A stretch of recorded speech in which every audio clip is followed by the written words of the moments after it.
Chapter 11.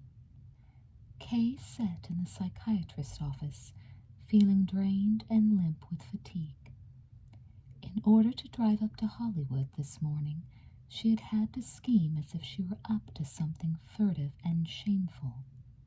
Had she told Lucy that she had made an appointment to consult a doctor whose specialty was psychological maladjustments, her mother would have jumped to the conclusion that Kay thought she was going crazy. Doug, if he knew, would accuse her of being involved in an affair with a man. And Marcia might say much the same thing. In her own abnormal way, Marcia was as jealous as a suspicious husband. Having contrived to fasten herself to Kay's life like a leech, she didn't want her out of her sight.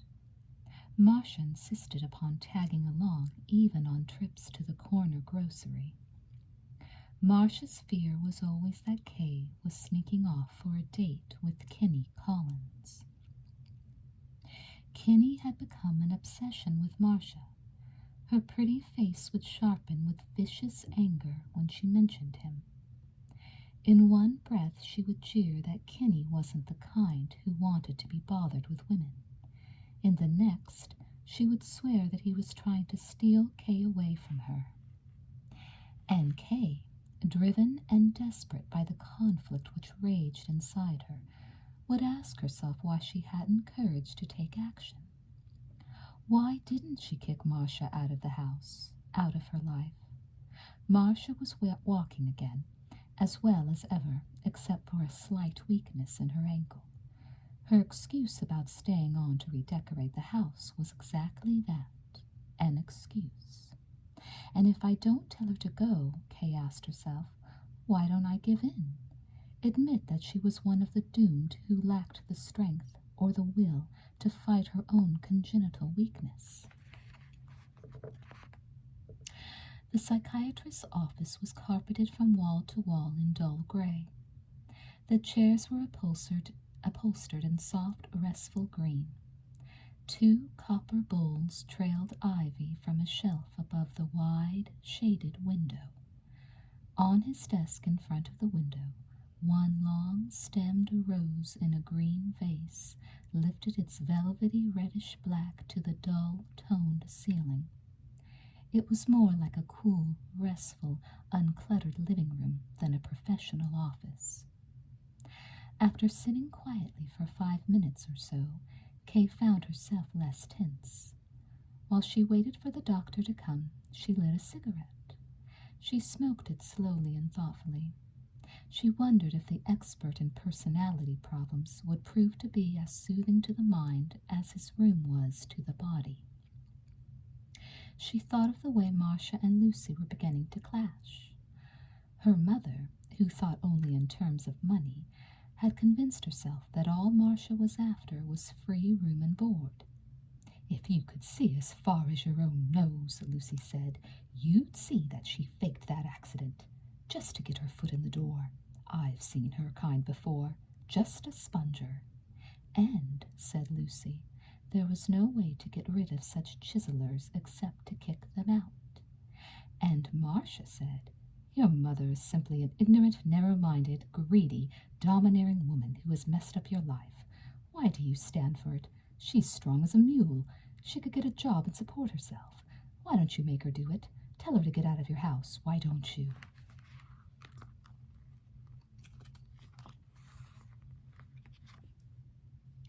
As if it weren't bad enough to be torn apart inside, Kay felt torn apart outside between the two of them. There were times when she wanted to scream at both of them to get out and leave her in peace. At other times, her sense of loyalty wavered, first toward one, then the other. Recently, they had brought their dislike of one another out into the open. Either they ignored each other, not even speaking, refusing to eat together, or they'd indulge in a vulgar, name-calling quarrel. This morning, at breakfast, was the first time Kay had been able to take pleasure in their mutual and spiteful antagonism. Marcia had been in one of her arty moods. She had finally decided on the color schemes and arrangements she wanted for Kay's living room. She had been explaining and elaborating. She had changed her mind about the violent colors, the modernistic furnishings. She no longer felt that that sort of thing was right for Kay. A room which did not reflect the personality of its owner did nothing. Even worse, it could be a very disturbing influence. She had said, turning to Kay, warm, rich colors, deep jewel tones, the touch of quiet elegance. These are right for you. I think we should start with a Chinese rug, and I have exactly the one in mind. Kay, dear, do you remember the rug we looked at in that antique shop on Wilshire Boulevard? If you'll pardon me for butting in, Lucy snapped, you have your nerve calling yourself an interior decorator and wanting to stick an oriental rug in a summer beach house. It isn't a regulation beach house, Kay put in quietly. It's really a lovely home, and I may decide to live here a good part of the year. You talk like you'd lost your mind, Kay. What did she want? For Doug to move another woman into their Beverly Hills apartment? He wouldn't be the first man to do exactly that, when his own wife marched herself off and left him to sleep alone. Marcia suggested dryly, I doubt if you approved of their sleeping in twin beds, did you, Lucy? I'm no old-fashioned fool, Lucy said stiffly. I know a man can get back and forth between twin beds easy enough. But it often took such a very little thing to send a man straying toward new pastures. So very unfortunate, from Lucy's standpoint, if that were to happen to Doug. It would mean that Lucy would have to go to work to earn her own keep. How sad that would be. Even sadder would be the fact that there would be no more of Doug's letters to Kay to steam open. No more little gifts of Doug's love to lift in the form of $20 or $50 bills. In that case, how would Lucy ever get the mortgage on her property paid off? I've seen you steaming open Kay's letters, Marcia said sweetly. In a rage, Lucy rose. You dirty, lying bitch, she shrieked, trying to slander me to cover up your own dirty tracks. I wonder how much that antique dealer has promised to slip you on the side if Kay buys that rug. They were breakfasting in the kitchen at a small drop-leaf table. Lucy did not know her own strength when she was angry. The table trembled under her shaking, gripping hands. Then over it went. Kay's pretty pottery breakfast dishes crashed to bits in a dripping, unsightly mess of eggs, sausage grease, sodden toast, coffee, cream, and prune juice. It had given Kay the pretext she needed to get out of the house without answering prying questions. Marcia had picked up the jagged half of the broken milk bottle and was aiming it at Lucy's contorted, angry, pinched face. If I were to tell Kay half I know, Marcia shrieked. I never did care to watch prize fights, Kay observed coolly, and made her escape. Well, she asked herself now, as she waited for the psychiatrist to make his appearance, where do we go from here? The way things stood now, she had a perfect right to order either one of them out of the house. Which one did she prefer to have go? Her mother, who very probably had been snatching money out of her letters from Doug, or Marcia?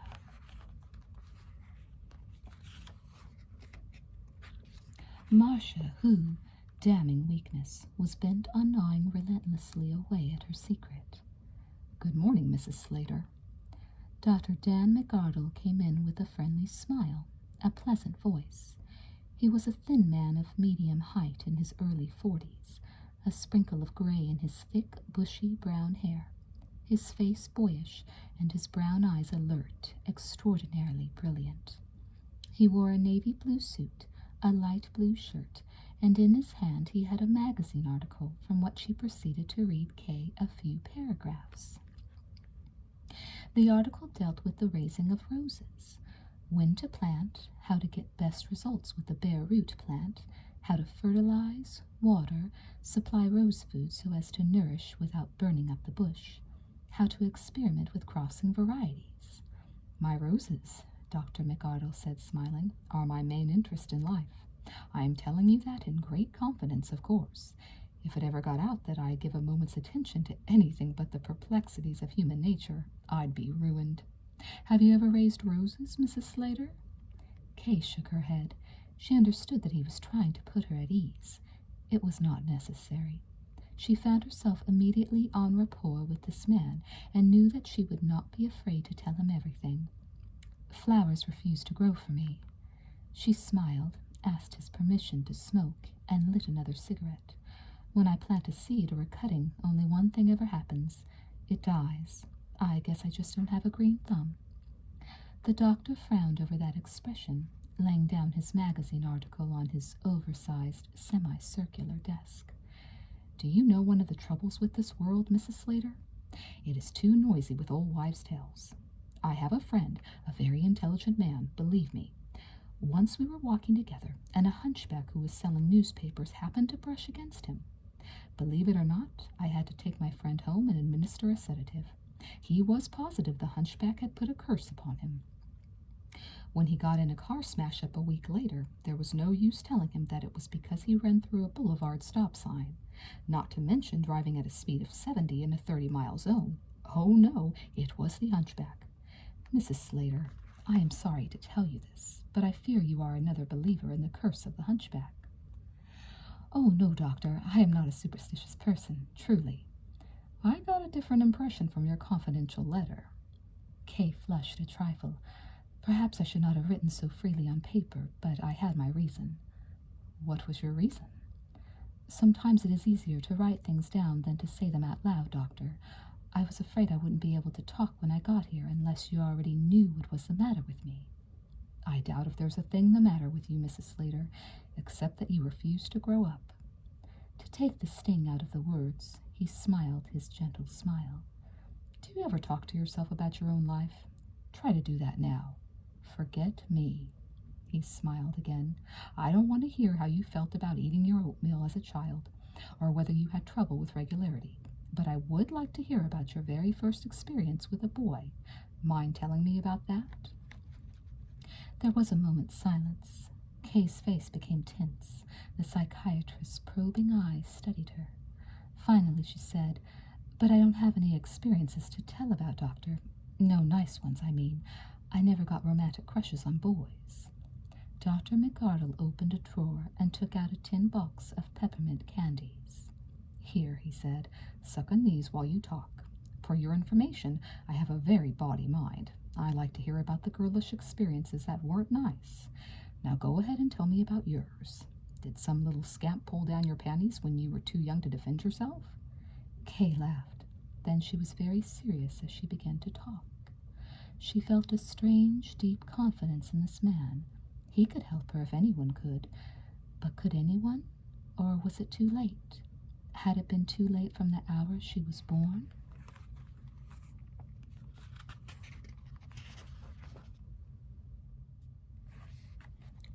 Chapter 12. After a time, Dr. McArdle interrupted her to say pleasantly, It's a difficult job, growing up. So much harder than to learn to bake a cake or drive a car, or to pass examinations in school. If people could only realize that. They don't. They simply take it for granted that when a boy or girl reaches a certain age, height, weight, gets a diploma or two, he or she is automatically grown up. Unfortunately, it just isn't true.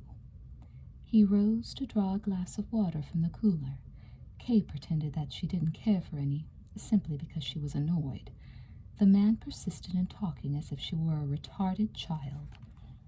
Her mouth was parched, and when the doctor produced a bottle of Coke, she accepted it gratefully. Let's get back to this girl, Undine, he suggested, returning to his desk.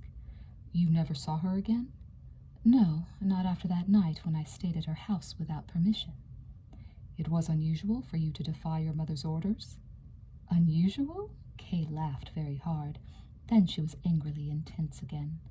She brought the glass of Coke to her lips and took a sip before she declared, It was not only unusual for me to disobey orders, it was unheard of.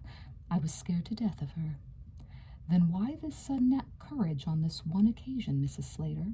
Dr. McArdle put a match to his cigarette and inhaled the smoke thoughtfully. There was nothing of an abnormal nature between you and your chum, I take it. Oh, heavens, no. I doubt if either one of us understood what that kind of thing was about. I question whether I was aware that such things ever happened between girls. She laughed shortly. I wasn't too clear as to what happened between a boy and a girl. You've got to remember that Mamma watched me like a hawk. I was to grow up a beautiful virgin, or else. Yes, I understand. The man smiled. Many mothers, he felt, overestimated the value of virginity. He disliked thinking of the many and varied crimes which were committed against adolescent daughters, all in the name of woman's most precious jewel. The explanation of that one night of daring was very simple. Undine's mother, a widow, had just had a proposal of marriage from a widower in Chicago. It meant that Undine would have to move away. Kay was half beside herself at the thought of their separation. She had no other friends, not allowed to join in sports or have girlfriends come to the house. She had become shy, standoffish. She was a victim of that most horrible of all horrors of youth, the feeling that she was different, unable to join or be accepted by the group. I was so upset, Doctor, that I simply forgot about Mamma, or didn't care. I walked home with Undine that day. We talked about how we would write to each other every day if she had to leave. We promised each other that we'd share an apartment as soon as we were old enough. We'd both hunt jobs in New York. Oh, we were going to have plenty of fun when the time came. Together. I guess I knew it was just daydreaming. I knew Undine would get married before she finished high school. Still, it was fun to plan and talk. When Mrs. Pringle invited me to stay for supper and spend the night, I thought, for once in my life I'm going to do something I want to do. And I did. Naturally, she explained, she didn't phone Lucy to ask permission because she knew she'd be ordered to come straight home. When I did go home the next day, there was literally hell to pay. She locked me in my room, Kay said. I mean just that, Doctor. She locked me up like a prisoner. She kept me there until Undine and her mother moved away. She wouldn't even let me talk to Undine on the phone. I never saw her again. As she finished talking, she brought her fingers up and touched her lips. It was the gesture of a little girl who suddenly was afraid she had talked too much. The helpless appeal of a lost child was in her glance as she brought it to the doctor's face. Does all that explain anything? She asked. Yes, everything, I think. He touched a match to a second cigarette. Between the actions of the inebriated soldier when you were very young, then your separation from your chum, we have the whole story.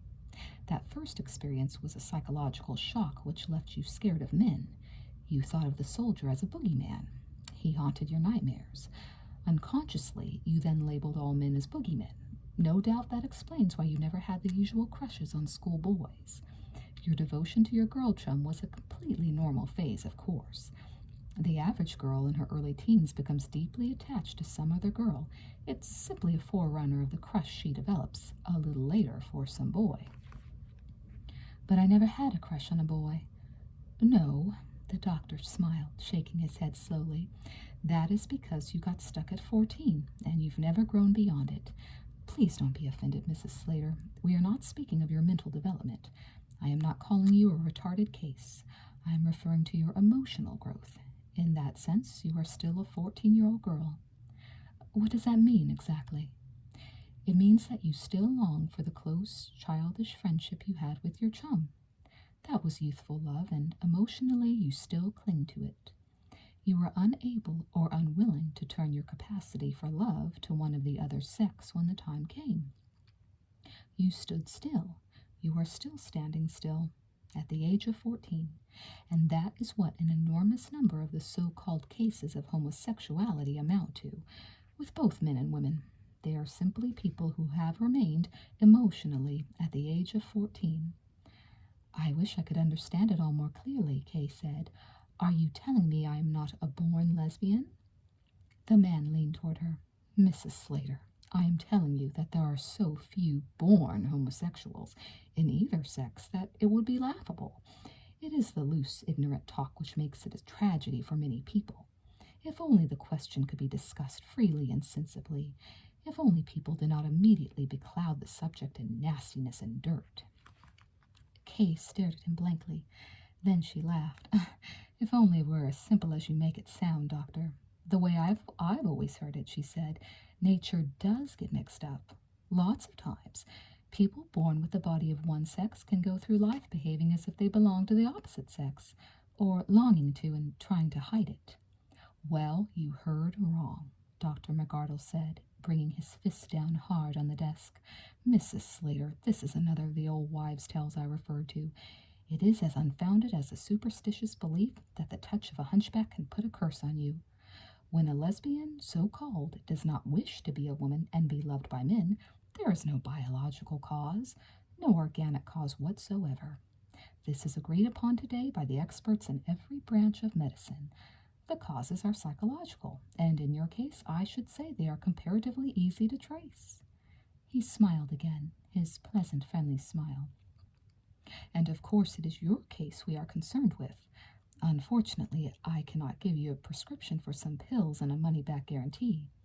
You mean you can't help me? I can only repeat, grow up, Mrs. Slater. You look like a big girl and, allowing his eyes to rove over her appreciatively, a very attractive one. Try to be one. How? She got up and walked around his desk to stare out of the window and off to the hills where some of the movie stars had their fabulously lovely mansions. What about my friend, Marcia? She asked, turning to meet his eyes. Should I force myself to kick her out of the house? That is one of the questions you must decide for yourself. As long as the woman holds this powerful attraction for you, I'm afraid separating yourself from her would help little. Ultimately, you would find yourself involved with someone else on a similar basis. It is yourself you must go to work on, Mrs. Slater. Make a good job of it, and you won't have to ask me what to do about your Marcia, or any other woman. How? Kay said again, desperation in her low tone. Where do I begin? Tell me what to do. Oh, please tell me what to do. I feel so terribly alone in all this, Doctor. It's like being caught in a trap. There's a way out, you know, but you can't find it by yourself. He stood and took her arms. Poor kid, he said, something in his tone that made her fumble for her handkerchief and wipe her eyes. Life has been very hard for you, hasn't it? Did you know that life is always hard for children? That is because they are completely bewildered by so many things they cannot understand. Kay sniffled and blew her nose. I wish you'd stop calling me a baby. He smiled. But that's the basis of your trouble, Kay. I'm trying to jerk you out of it. Take your husband. He is old enough to be your father, and in many ways he treats you like a father. He's thoughtful, kind, generous, eager to spoil you, the typical father attitude. As long as he keeps it to that, you are very fond of him. The minute he steps into the role of the lover, you despise him for his maleness. You even become violent in your resistance. Kay sniffled again. I don't like to sleep with a man, and I never will. Does that prove I'm a case of retarded development? The doctor smiled. I'm afraid you're sticking your neck out, putting it that way. He looked straight into her eyes, and Kay had the strangest sensation she had ever known. It was as if she had been charged with some powerful electric current. She shivered, and certainly not with repugnance, as she heard him saying, Would you like to sleep with me, Kay? For a moment she could not speak at all. When she could, the words came in a thick whisper. Are you asking me to? He still held her arms pinioned. Answer my question, Kay. The truth, now. It's very important. What was the truth? She did not know. She was sure of nothing, except that under his probing gaze she felt lightheaded, as if she had gone whirling off into space. Was this what girls meant when they talked of passing a stranger on the street and wishing they could be off in a room alone with him? Was this that much talked about, a fusion of chemicals which produced an explosive force? I just don't know, she said carefully. You are an attractive man, Dr. McArdle. I rather imagine it is your superior mentality which attracts me. You're a little liar, he laughed. For a moment he put aside the quiet restraint of the professional man and became simply a very human man talking to a very beautiful woman who was at the same time a lost, puzzled, naive child. "Girl," he said, "if I followed my own inclinations, I should take you in my arms and love all hell out of you. I'd like to do that very much. I think you'd like it too. I truly believe I could prove to you in short order that it is not impossible for you to respond completely and passionately to a man." "Why don't you?" Kay wanted to cry. "Why don't you? I want you to. Can't you see that I want you to? Terribly." She wished, crazily, that she had a few stiff drinks. Then she would have the courage to say all that to him. Liquor always released her inhibitions. She recalled the night when she had sat on the bar and directed Kinney to do her picture. "Make me look like a tramp," she had cried. But now she was sober, terribly self-conscious, and the last thing she wanted was for Dr. McArdle to take her for a silly woman on the make. He released her arms reluctantly. "But you came to me for help," he said, turning back to his desk to get another smoke. "I might drag you from the frying pan into the fire. Then I'd reproach myself." When he glanced at her again, he had everything under control. He smiled at Kay's obvious irritation. "What was that all about?" she demanded. "Do you think I've been lying to you? Was that to prove that I'm an easy mark?" He shook his head. "You know better. Let's say I was trying to demonstrate something that you do not understand about yourself. You married a man far too old for you, Kay. From the psychological standpoint, that's all wrong. In addition, he has no physical appeal for you. You found no pleasure in sexual intercourse with him. Unconsciously, you associate him with the boogeyman from your babyhood. It was your bad luck that you selected a husband who was sexually repulsive to you. That, plus the other psychological factors, is the explanation of the witch's brew you've stirred up for yourself. But how do I get out of it?" This time, as he walked her to the door, his hand on Kay's arm was carefully impersonal. "There are never any easy answers to personality problems, Kay. The most any psychiatrist can do is help you discover certain truths about yourself. I believe I have managed to put an end to one worry that's been tormenting you. Think it over." At the door, he caught her shoulders and looked fixedly into her eyes. "You trembled when I touched you a moment ago. You were stirred by a very real desire, weren't you? I could have taken you without very much urging. You wanted me to take you. Am I right?" There was unpleasant irony in realizing how very right he was. Half of Kay was still throbbing in helpless response to his attraction for her, while the other half was recalling Marcia, with her honey-colored curls, the swift knowing hands, the delicate features, the sly yet fascinating green cat eyes. Marcia, whom she loved so fiercely in the strange, dark, forbidden hours of the night. Marcia, whom she hated just as fiercely when she allowed the sunlight of reason and thought to pick out the sordid, ugly roots from which their relationship stemmed. Yet Marcia never betrayed her. Marcia never played tricks, lifting her up just for the delight of laughing at her as she flung her down. That was the man's way. "It's been very educational meeting you, Doctor," she said coldly. "I'm not too sure I know very much more about myself, but I've learned a thing or two about how certain doctors operate." "Don't be childish." He spoke in much the tone he would have used to a petulant child. He took her hand. "Kay, my main purpose was to try to wake you up. I wanted to make you see that what you think of as an abnormal tendency is simply a matter of certain neuroses playing havoc with your life. Once you can bring them out in the open, the readjustment has begun. The impact of responding to me should be a shock to you, and the shock should throw a great light on your problem. If you can feel desire for me, you can feel it for some other man." His phone was ringing, but he paused a moment to add, "This may sound like unorthodox advice, but I count on your intelligence not to take it in a bawdy, flippant sense. Find that other man, Kay. The sooner, the better." Chapter 13. It was around noon when Kay walked out of the psychiatrist's office. She had gone to him in desperation. Sex with Doug had become a horror to her. During his recent trips to the beach, She had resorted to any and every subterfuge she could think of to keep him away from her. The last time she had sworn that she had a virus infection. Since Doug had a dread of flu germs, which amounted to a phobia, it had worked. But there was a limit to her inventiveness and to the number of lies Doug would swallow. There was also a limit to how long she could go on kidding herself that her arrangement with Marcia was simply a temporary one. Each day it continued, she was being sucked that much deeper into the whirlpool of her own destruction. That was the way she thought about it, and she had thought and thought until her mind was in a whirl. But it had got her nowhere. How to get herself out of the mess was the problem. She had entertained a very dim hope that the psychiatrist could show her the way out. She left his office feeling more confused than ever. Nothing was changed, so far as she could see, as to her feelings toward either Doug or Marcia.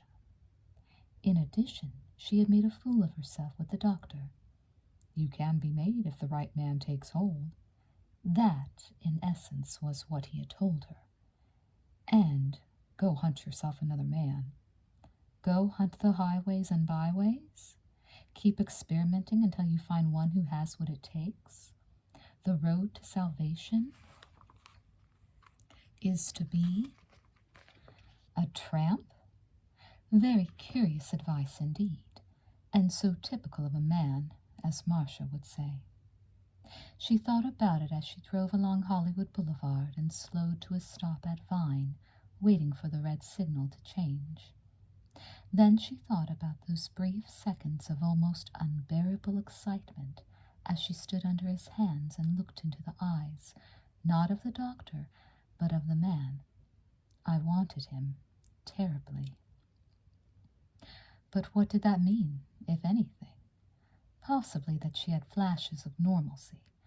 She laughed dryly as her car slid along with the moving traffic. More likely that her mind had been playing tricks again. Kenny Collins was a man, too, and there had been that early morning when she lay on the couch in his cottage, and he had looked at her and touched her, and she'd have sworn she was as normal as any woman. Or could have been if Kenny had taken her in his arms and tried to get from her a full measure of love and passion. But nothing had happened, and later on she had decided she had simply been acting a part for her own delusion. She had known such awful loneliness and such a wild frustration in her marriage, and a sick self-condemnation came with Marcia.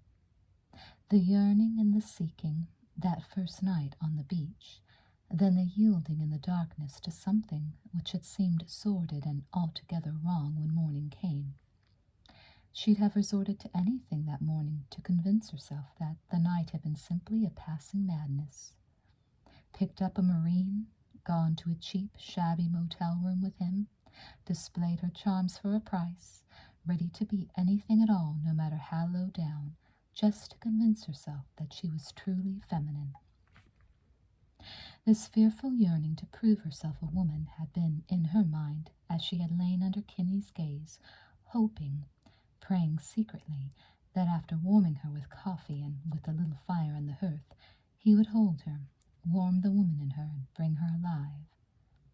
But he had made no attempt to do any of it, and later she was glad that he hadn't. Later she decided that she hadn't wanted Kenny Collins any more than she wanted Doug or any other man. It had been something her mind fastened onto in its frenzied urgency to escape from something fearsome and terrifying. She had not talked with Kenny since. She had managed to avoid him. She did not want to come face to face with him, because she was afraid of seeing a reflection of her own distorted personality in his eyes.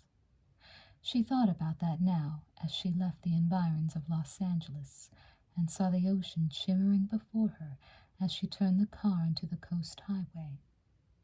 And then she thought of what Dr. McArdle had said about the course of the hunchback. Automatically, as if there were a close thought association, the ugly, stocky figure of Kenny's boyfriend came to her mind. She and Marcia? Kinney and Andy? A foursome of the cursed, the damned? Not cursed, said Dr. McArdle. Not that way at all. Not damned, unless one chose that kind of damnation, embraced it, finding that particular little hell very much to one's liking and taste. Quite suddenly, Kay was ignoring all speed limits, forgetful of her own fear of reckless driving. It was as if in her unconscious mind a certain decision had been in the making for a long time. Now the message was delivered to her consciousness with the admonition, hurry, hurry, hurry. She was going to Kinney Collins. She was going to tell him what the psychiatrist had said to her. She would say, I don't know what your problems are, but I'm pretty sure you have problems. I'm a misfit, and I think you are too. I think you're a kind of failure at life, just as I am. We make things hard for ourselves. We make a mess of things. We're two unhappy people, but maybe if we get together, we can work things out. We don't have to live forever with people pointing and saying queer at us. The psychiatrist said we didn't. What we really are is sick people, Kay thought, as she tossed a dead cigarette toward the sun-baked beach, lapped by the incoming tide. Kinney Collins, Kay Slater, two sick, confused people who stand battering their heads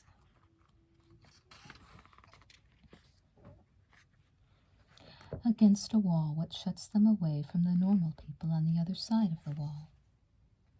Perhaps if they walked together, they could find the path that led around to the other side. That was one of the things she wanted to say to Kinney. She hoped that he wouldn't want to know why she was coming to him. Oh, she certainly hoped he wouldn't ask her, why bother me, beautiful?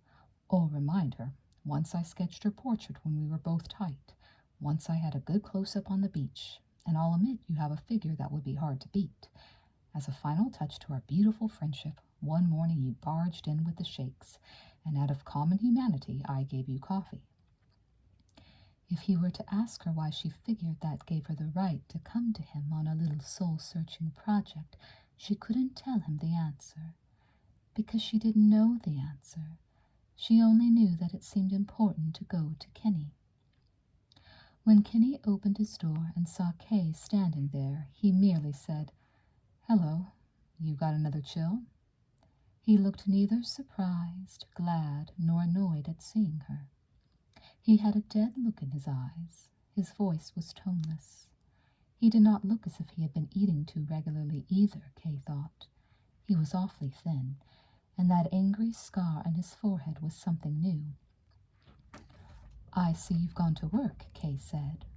Her glance took in the portraits without appointment sign on his door, and the tiny studio facing the street, contrived by a folding bamboo screen 6 or 7 feet from the low, wide window. This small cubicle of space now looked quite arty and professional. Several crayon sketches of men and women were tacked to the limited wall space. An easel had been set up. Beside it, on a folding metal table, was an open box of crayons. Every one of the faces on the display sketches showed traces of Kinney's talent. They were the faces of real people who lived, walked along the street, worried, suffered, hoped, had known a great deal of despair and very little joy. One was the lined, grieving face of a withered old Mexican woman who might have been 1,000 years old. Another was the face of a town bum who had seen better days, but now combed the beach for lost coins to buy his smokes. These were real people, and not pretty puppets. Sure, Kinney said indifferently, I'm back at work. He stood back then, and as Kay walked into his house, he understood something about himself which had been puzzling him for weeks. Many times in his life he had done things by instinct, blind to his own real motives. During this last month there had been many of those times. Now he knew the reason, and this girl was it. When he came face to face with her again, he did not want to be ashamed to look her in the eye. She had been the reason for his vicious fight with Andy that last morning, which had ended with the Swede smashing Kinney's forehead with the poker that burned cruelly deep. He would carry the scar for the rest of his life, along with the inner scars which no one could see. But this outward brand from white-hot steel he could view with pride, because it was a reminder that he had had the courage to go the rest of the way and break off a friendship which had been shabby and sordid and a constant threat to his basic manhood. He had told Andy to get out and stay out. Unfortunately, the guy had succeeded in smearing Kinney's name all over town. Andy was mouthing his unsavory whispers all over town, and people were beginning to stare at Kinney Collins. These arty guys, they said, these pretty men with their melting eyes and their manners that are just a little too nice, they said. You can spot them every time. And it was all a lie, but it was the kind of lie which people liked to believe, for the truth was far too complicated for the average mind to wrestle with. So Andy broadcast his spiteful, malicious tales, and people swallowed them. And they thought it a fine thing that Andy had given that slimy artist the beating of his life and left a permanent reminder on that pretty, effeminate face. But Kinney now had his house and his life to himself, and he could dream that someday things would be better, that something would happen to change his miserable existence. But dreams were only an escape, and when they faded away, Kinney was down to the bare facts. He was alive. Old friends and acquaintances were beginning to look the other way when they passed him on the street. Eating was becoming a problem because only occasional tourists came to his studio. Andy's smearing lies had done their deadly work. They wanted to run him out of town. Kay walked into the room, took a look around, and stood motionless. The room was dusty and untidy. Cigarette butts and ashes spilled over the rims of trays. There was a collection of unwashed liquor glasses and empty bottles. Kinney's unmade studio couch looked as if it were never made except when the sheets were changed, which obviously was not too often. She drawled very casually, "I heard that your housekeeper has walked out on you." Silently he looked at her. He understood what she was trying to tell him, that she had heard the gossip about the violent row between himself and Andy, which had sent a neighbor scurrying to the phone and then brought the cops, who later confided to their pals, just two of the boys having a little misunderstanding over a dame. Kinney shrugged, then managed a grin. "Well, that's the way it goes these days. Hard to keep help, and I'm not the domestic type. Want a drink?" Kay nodded. Lighting a cigarette, she sat on the arm of a chair, stared at the clutter and dust, and understood that she was looking at the evidence of a man's disintegration. She forgot her plan to have a soul-searching, psychological discussion with Kinney. She would keep her proposition simple. What did she have to lose? Kinney returned with half a bottle of gin, which he explained was a very cheap brand. He was sorry that he had nothing to mix it with except water. He said, "I remember telling you one night that it was just a matter of time until I was so flat broke I'd let a woman keep me. Well, I'm there, only without the woman." Kay lifted the glass of gin to her lips, took a small sip and a quick swallow of water. Then she opened her bag, got out a $10 bill, and tossed it to him. "What's that for?" Kinney said. "Cash in advance," she said coolly, "in case you'd like to earn it." He walked slowly toward her. Kay stood up, smiling at him. He raised his right arm and she continued to smile. She was still smiling as his hand hit her sharply across the mouth. Then she drew her tongue over her underlip and tasted blood. "All right," she said. "I didn't handle that very tactfully. I apologize. But please keep the money. You may need it later, after I explain what I want you to do for me. That is, if you'll let me explain." Kinney shrugged. "It's your party, kid. Sorry I forgot myself." He swallowed half a glass of gin, straight. "You took that sort of fast," Kay said. "This is for a chaser," Kinney said, and downed the rest of the gin. He slammed the glass down on a table before he said, "Here's some news for you, kid. When I hit you, I was hitting this whole damn town. I'm sick of their slimy lying about me." He looked at her hard. "And I don't care to be taken for a male whore, either." Kay went back to the chair arm. She took another sip of gin. She lit another cigarette and blew out the match. Then she said, "I've just come from talking with a psychiatrist." Kinney poured himself more gin and took it to the couch. He said that he had been to a psychiatrist once. It hadn't helped very much. He'd been babied by too many women when he was a kid. He hadn't been allowed to run the streets, get his nose bloodied, pound the other guy to a pulp, or take his licking without squealing like a stuck pig.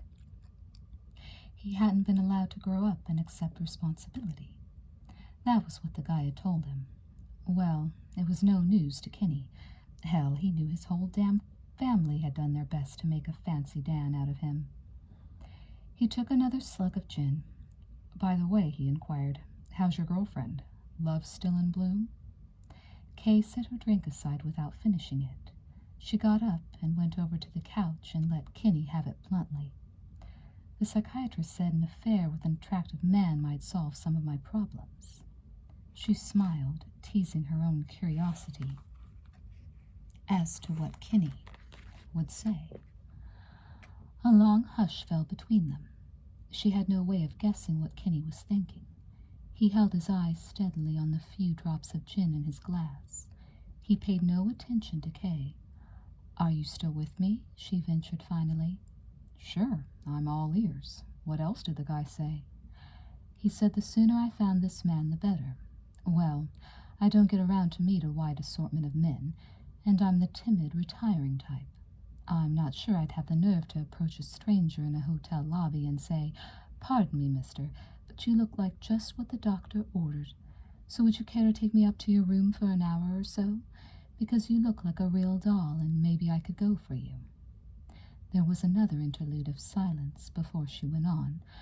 "No, I'm sure I'd never get up the courage to do that with a complete stranger, because it isn't easy, saying it to you. Why can't you do a gal a good turn and help me out?" He turned his eyes to her then. "Is this a proposition, kid? What does it sound like? A new recipe for spaghetti sauce?" Chapter 14. Kay paused to clear her throat and light a cigarette before she went on, deadly serious.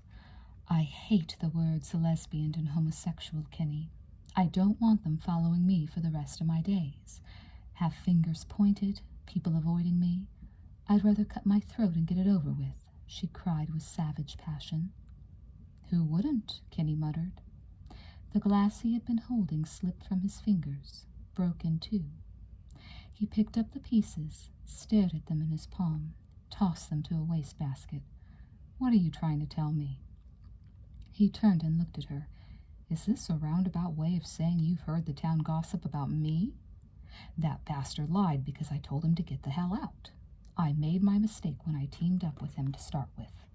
I knew what he was, but when everything blows up in a guy's face, when he's broke, lost his grip, just doesn't give a damn, he'll do a lot of fool things," he added. "Oh, I was fond of the guy, but I wasn't in love with him. I was lonely. My father had just died. We hadn't been on speaking terms, but I loved the old geezer. Another case of the prodigal son waking up too late. I cried, like a baby, and Andy understood. You'd be surprised how gentle the louse can be, like a woman." "Yes," Kay nodded thoughtfully. "I can understand that. I, too, was always lonely," she added, "and Marcia understands." Then she said, half fearfully, "All that I've told you about myself, does it repel you, Kinney? Would it stop you from wanting to—" She faltered, unable to finish the sentence, and when Kinney looked around at her again, he saw her quivering lips and the tears in her eyes. "Don't be a fool," he said roughly. Then his arms came around her slowly. What he felt was tenderness more than passion, but it was overpowering, and his voice shook with feeling as he pushed her away from him and stood up. Kay, for a long time I haven't been able to love a woman, to want any woman, and not because I want men, damn it. I had some lousy breaks. I couldn't take them in stride. I didn't want to get hurt again. If you love somebody, you get hurt. So I tried to kill my capacity to love. Have you any idea what it's like to be unable to feel desire? It's like being a walking dead man. He sucked in a quick breath. If I could love any woman, I could love you. I could if I tried, but I'm afraid of making the pitch and finding it's no-go. I was afraid that other time when you were here. I'm still afraid. I'm afraid too, Kenny, but I'm willing to take a chance. He shook his head. It's an idea that psychiatrists put in your head. A woman's life is loused up, so she goes to one of those guys. They charge big fees, so they've got to say something, and 9 times out of 10 they tell a dame that a new bed pal is the answer. That's their cure-all. Well, you'll find that it doesn't work. Straightening out a life that's in a mess can't be that simple. She looked up at him, then down at her hands, which she was clasping and unclasping, while her body grew stiffer and stiffer with tension. Is that a polite way of saying I'm repellent to you? Because of what you know about me? It's a way of saying, he told her bluntly, that a new bed partner isn't going to uncook a mess that's been over 20 years cooking. Tears came into her eyes, and Kay got up and walked toward the window. She pulled aside the screen and stared at his sketch of the old Mexican woman, whose lined face showed the sorrow and trouble of years of poverty, childbirth, sickness, and death. Kenny came up behind her and caught her arms. His voice was thick with tenderness. Kay, don't touch me. She turned on him in a fury. Your life is a mess, too. That's one of the reasons I came to you. I thought maybe we can help each other. Another reason was that I thought you were an understanding person, and I thought there was that intangible something between us that brings two people together, pulls them together, as if there were an electric current vibrating between them. I felt that way about you. I thought you felt it too. I do, Kay. I know what you mean. The tears were streaming down her cheeks as she pulled away from him and walked back to the couch. And you have to make something dirty out of it. You have to make me feel cheap, common. Oh, I hate you, Kenny Collins. I hate all men. I begin to wonder if Marcia isn't exactly right. She says that all men are beasts. She says her kind of love is on a higher plane. Maybe she's right. She threw herself down on the couch, sobbing hysterically. She snatched a pillow and sunk her teeth into it to stifle the moaning, agonized sobs from her throat. She trembled all over. Her feet kicked the empty air, and the awful sobbing went on and on. Kenny stood over her. He had not understood how close she was to the breaking point, and he had not realized before the magnificent perfection of her body. Lying on her stomach emphasized the long, shapely, fluid lines of a figure that would have been the answer to any artist's dream, and to any normal man's desire. Did he feel desire, or was that mounting tension and excitement rippling through him simply created by his mind? If only he wasn't so afraid of himself. If only he could stop remembering the last time he had picked up a girl, taken her to a room, and his awful humiliation at the end, faced by her contemptuous laughter as she snarled at him, "What's the matter, you dirty louse? Ain't I good enough for you? Or are you one of those false alarms who's long on looks and short on performance?" He didn't know what the real truth was. A homosexual who tried to kid even himself that he wasn't? A psychological case? Or simply the kind of a guy who occasionally jumped out of a 10-story hotel window on his wedding night? He had never discovered the answer because he had been afraid to hunt for it.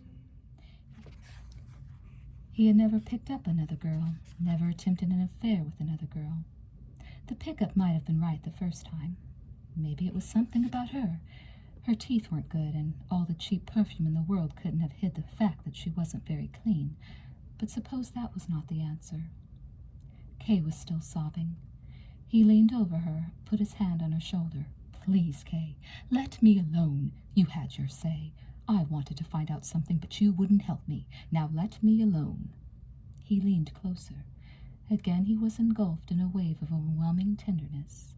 He smoothed his hand over her sweep of silky hair. He kissed her cheek. He whispered in her ear, "I'm not sure I love you, Kay, but if I don't, what I feel is a good imitation. I feel as if I were beginning to come alive. It's too good to spoil, and we might spoil it if we let your psychiatrist run our show. Listen, Kay, don't you see how it would be? I feel as if I were being used as an antidote recommended by the doctor to counteract a poison. One shot of Kenny Collins makes you immune to your girlfriend. Can't you see the bad psychological effect that would have on a man, Kay? Hell, no matter how much you appear to want me that way, I'd have the feeling you were working at it, like a lesson the teacher gave you to do. I'd keep thinking about that, and no matter how crazy I was for you, it would spoil everything. If mutual attraction and longing make for the greatest pleasure and passion, let's wait until we both feel that. I think it may be in the cards for you and me, Kay. Heaven knows how I hope so. If it isn't, okay, we haven't lost anything. But let's not take a chance on spoiling something that might be very, very good if we give it time. I've loused up a lot of good things in my time, Kay. I don't want to do it again." She turned her face to him then and studied his eyes for a moment. Kenny saw the ghost of a smile coming through her tears. He sat on the couch and put one arm over her. "Don't cry any more, Kay, and don't be sore at me, please. Listen, let's forget about the doc's famous cure and go back to being two individuals who are thinking about playing house together but haven't quite made up their minds. Want to stick around and join me for the evening hash?" Sniffing, Kay said, "You take that $10 and go buy us 2 thick steaks and some trimmings. Don't take too long." Kenny left the house, but when he got outside he felt dazed, half sick with excitement. The yearning was growing inside of him, like water rapidly flowing into a tank that had been a long time empty, and the feeling was good. As soon as the door closed, Kay looked for the bathroom to wash her face. Kenny was perfectly right, of course. A love affair was not a thing to be initiated under doctor's orders. But I would like to make him really want me, she thought, as she remade her mouth. Her thinking had proceeded far. Now she knew she wanted him, his passion, his maleness. The racing fire in her blood, her quivering, restless body had established that fact. No need to think about it any more. For the moment, she had forgotten Marcia. When Kenny returned, she was sitting on the couch. Legs crossed, her smile sultry, she looked every inch the sexy siren. He put down his bundles and sat down beside her. "Look, Kay, measured in terms of bright ideas, that trip to the grocery 2 blocks away was the longest walk I ever took. It made a new man of me, and the new man is damn well going to make something of his art or know the reason why. I've got talent, Kay. I can do marine paintings that will bring real money in L.A. If I get a little dough ahead, would you be willing to take a chance?" He was studying her carefully. "I mean, break away from everything in your past, including your husband." "I might," Kay said thoughtfully, "but don't take that as a promise, Kenny. Right now, it sounds like a marvelous idea, and it would certainly be the thing for you to have work and a purpose. Only what? You'd have to let me have a share in it. I can't paint pictures, but I could manage to raise some money to help you get started. I know that canvas and oil paints cost a pretty penny, and wouldn't you need a regular studio with better light?" "No, about the dough, I mean." "Okay, then no to the whole idea, Kenny. If I can't get in on it somehow, then how would I have any sense of helping and sharing the responsibility of a partnership? I'm supposed to grow up too, remember?" "Okay, I don't like the idea, but okay. Only it can't be his money you put up, understand?" She nodded. Suddenly she reached out and put an arm around him. "Oh, Kenny, do you suppose this will come to anything? Will it mean anything? Or are we just kidding ourselves?" Kenny said, scowling, that he'd be damned if he knew. But if 2 babes were lost in the woods, what could they lose by following a trail that might get them out? If the trail led to where they had started from, they couldn't be any worse off. She moved closer to him and rubbed her cheek against his. "Oh, Kenny," she whispered. Make it turn out that we'll be two normal grown-up people who love and want each other like crazy, please. He mumbled savagely. I'm not God, kid, but I'll do the best I can. And if it didn't work out, at least they'd have proved something to their own satisfaction. They were two misfits who might as well resign themselves to it. Then he stretched himself out on the couch and drew her close against him. This is nice, isn't it? He whispered, and he held her quietly and with great tenderness for a long time. Then, without seeming to move, their lips were locked and their bodies strained close, shaken by spasmodic excitement as each felt the fierce, wild cry of flesh to flesh singing in their blood and carrying them on and on to what both of them now wanted to happen. And both of them knew that it could happen. Kenny lifted himself a little to look at her. Now he knew that his fears about his own impotency had been groundless. He had nothing to worry about. He wanted to tell her how wonderful she was, and how wonderful all this was that was happening. He wanted to say so much to her, yet he didn't want to spoil it with words. He wanted to go ahead and let the rest of it happen, to give her all that he had to give, to let loose the pent-up passion of months and months of deprivation, and he wanted to receive what she had to give him, and he knew that it would be wondrously good because he knew now that he loved her. He bent his lips close to her face to tell her those three important words, and then he heard her quick, thick, rasping sob which had pain and fear in it. Not now, Kay whispered, and pushed him away from her. Not yet. What's the matter? Listen to the ocean pounding, she said, and put her palms up to cover her eyes. Just listen to it pound. I don't happen to be interested in the ocean at the moment. What went wrong, Kay? Me, she said automatically. I'm afraid. Of me? No, of myself. She took her hands from her eyes and looked at him. I couldn't bear it if it didn't turn out perfect and good. Let's wait until I'm sure. He held her shoulders. Kay, darling, I don't want you to do anything until you're ready, but look at me and tell me one thing. Is it your husband you're thinking about? She shook her head. Is it that dame? I wasn't thinking of her. She shook her head mutely. Then it's me. I just couldn't make the bell ring. That's the truth, isn't it? Huh? Go on, tell me. She leaned her head against his shoulder. She was breathing heavily. I'm afraid to find out for sure that I can't love a man, Kenny. I think I can. You made me feel things I never felt before, but it's like going through an operation to have an ugly birthmark removed from your face. Suppose you look in the mirror and the mark is still there and you know for sure it always will be. I'm just scared, Kenny. He didn't say anything for a minute. Then, gaily, I'm starved, Kay. How about you? When you get over your stage fright, let me know. Now, let's toddle to the kitchen and broil ourselves 2 steaks. You take over. I like mine rare. Chapter 15. Kay went home about 10 o'clock that night. She felt like a person who had left the humidity of the seacoast to go to a mountain 8,000 feet up where the air was crisp and invigorating. She was now coming back down to the humidity at sea level. She hated coming back, and she was afraid of her own thoughts. She needed a sanctuary of her own for the night, where she could be alone and think over all that had happened and try to figure out the answers. She did not want to blurt out to Marcia that she had decided to say goodbye, because suppose she changed her mind by tomorrow, and even if she did not change her mind, she was not up to a scene with Marcia. She could not even imagine what kind of an act Marcia might put on. No doubt she'd threaten on suicide, and Marcia might try to carry it through, as she had done that day when she whipped and kicked her horse into the frenzied outrage which had nearly destroyed them both. When she got to the house and found it dark, Kay let herself in very quietly. If only she could tiptoe back to the spare bedroom without disturbing her mother or Marcia. A light went on before she got the front door closed. Then Lucy was standing in the hall, her face greasy with cream, her pin curls squeezed into a tight net. She wanted to know immediately where Kay had been all day, worrying the life out of Mother.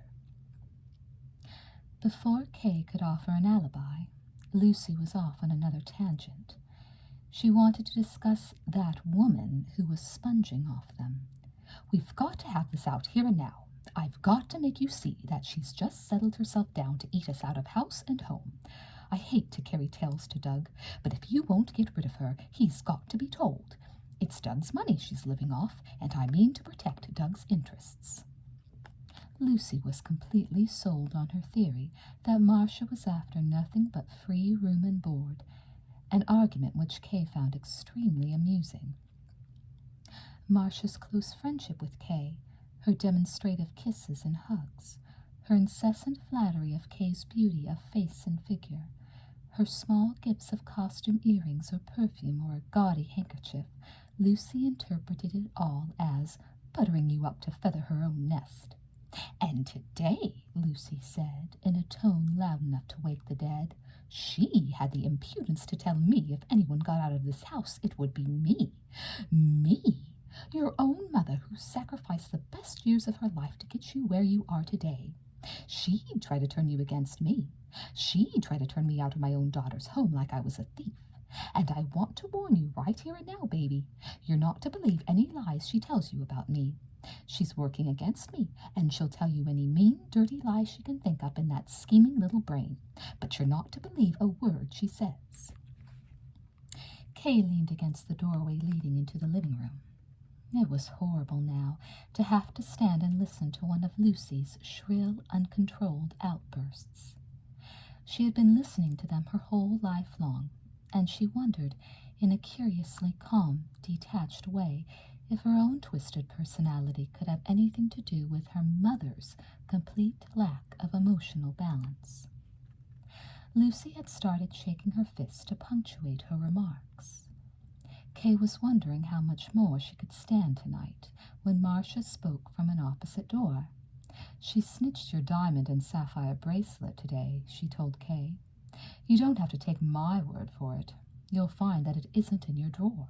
Ask her where it is. I saw her sneak it out. She was away from the house most of the afternoon. My guess is she took it to a hawk shop in Santa Ana." "You're a lying bitch!" Lucy screamed. Kay said, "Mama, please." Lucy's face had purpled with rage. Kay watched her for a moment, wondering if she was the type who was subject to strokes.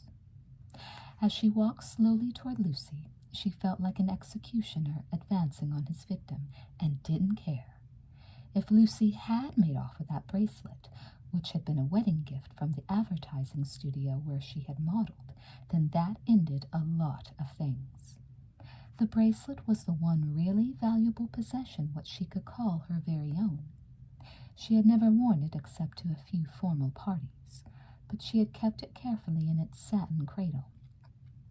Sometimes she would take it out and study the glittering stones set in platinum, and it was comforting to know that if she ever needed $200 or $300 in a hurry, she could get it for just the diamond. The large stone was exceptionally beautiful and flawless. The head of the studio had been very fond of Kay. He had not been convinced that her marriage was a wise one. If and when, he had told her, this little trinket can finance a trip to Reno. What she wanted it for now was to help finance Kenny's plunge into a serious art career. She faced Lucy and told her in a low, deadly voice, "I want my bracelet now, or you're getting out of this house tomorrow." Then she followed Marcia into their bedroom and slammed the door. She walked to the mirror, and for a moment she stood there staring at a wooden image of herself. She felt paralyzed. "You look feverish, darling," Marcia said. Kay muttered, "She's been stealing from me my whole life. She's stolen everything."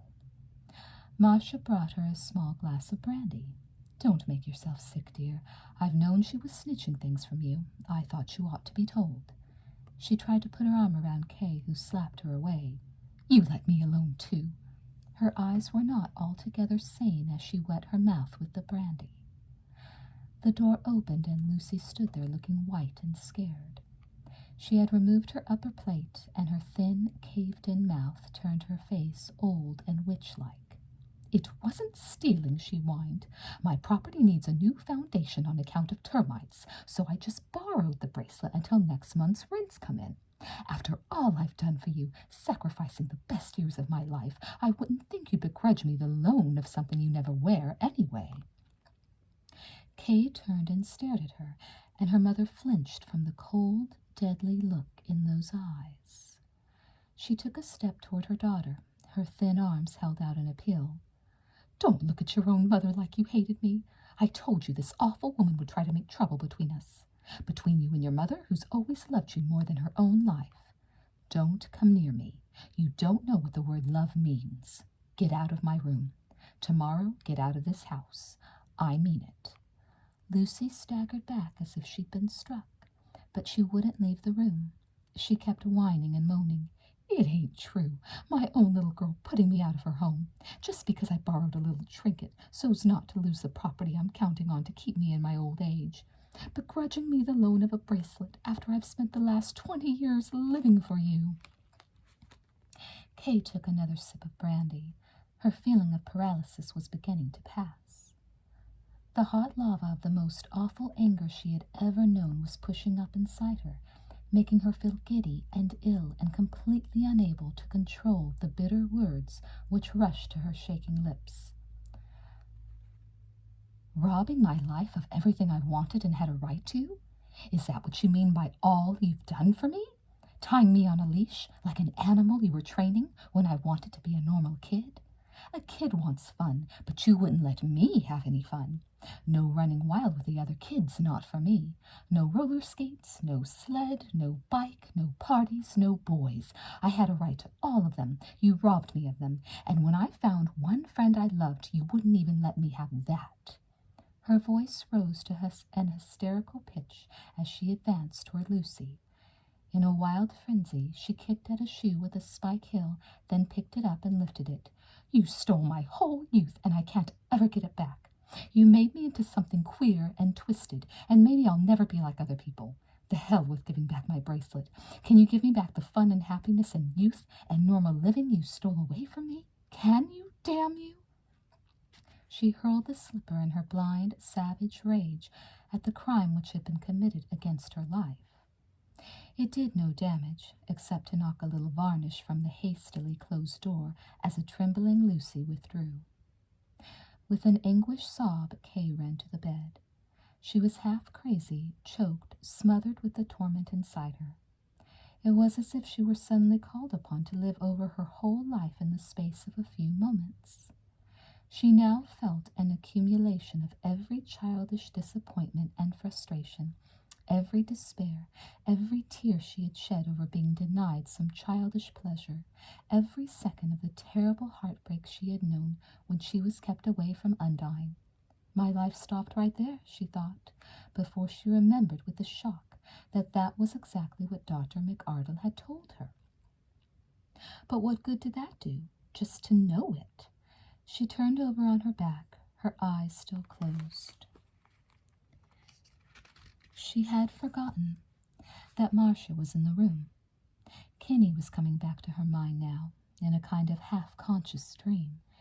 It seemed a long time since they had lain in each other's arms, a long time since she had left him with the promise to come back tomorrow.